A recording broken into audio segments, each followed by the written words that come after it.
A Lubbock apartment complex ridden with crime and neglect over the last several years is getting a more than $20 million makeover. KCBD News Channel 11's Brittany Crittenden spoke with the organization helping to turn a federal program into a new way of life for some Hub City families. You've heard their name a lot in our newscasts over the last few years. This was at the Ella Apartments near 58th and Avenue J. From a ceiling collapse to violent crimes, one in 2021 resulting in the murder of a teenager. The initial 3 suspects went to the apartment to rob the individuals inside the apartment. Nicholas Bergfeld says poor management helped create an unsafe environment for tenants here. Having a property that's really run down, where there's broken lights and you can essentially, trash pickup is rare and frequent, those types of things, it starts to create sort of environments that encourage certain behaviors to localize there. Bergfeld says there was even one summer where these ACs here weren't working in the middle of a heat wave.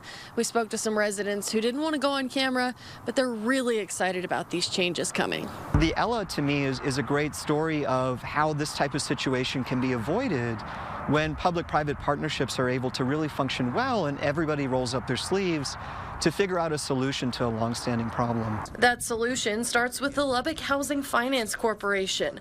Bergfeld, a board member, says under Sherry Flynn's leadership, it's worked for decades to make sure there's affordable housing for everyone in Lubbock. It's our goal to work with private developers who have a vision of providing low to moderate income housing in the city of Lubbock and to make sure that they're able to take advantage of all the programming available to allow for that to occur.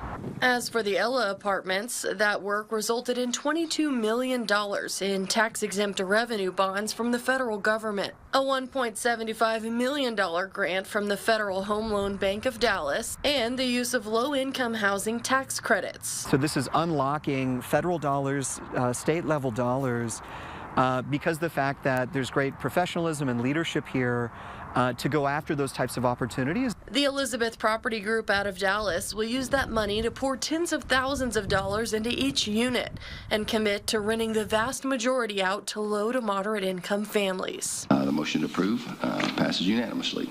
City Council voted to approve those revenue bonds this week. I think we'd all love to see something happen there. Bergfeld is excited for a new chapter for these apartments. Everything is go, go, go, and we'll be able to move forward in a timely fashion, which is very exciting. And I think really when all this is said and done, the people who have been living here are finally going to get the type of housing and amenities that they've deserved.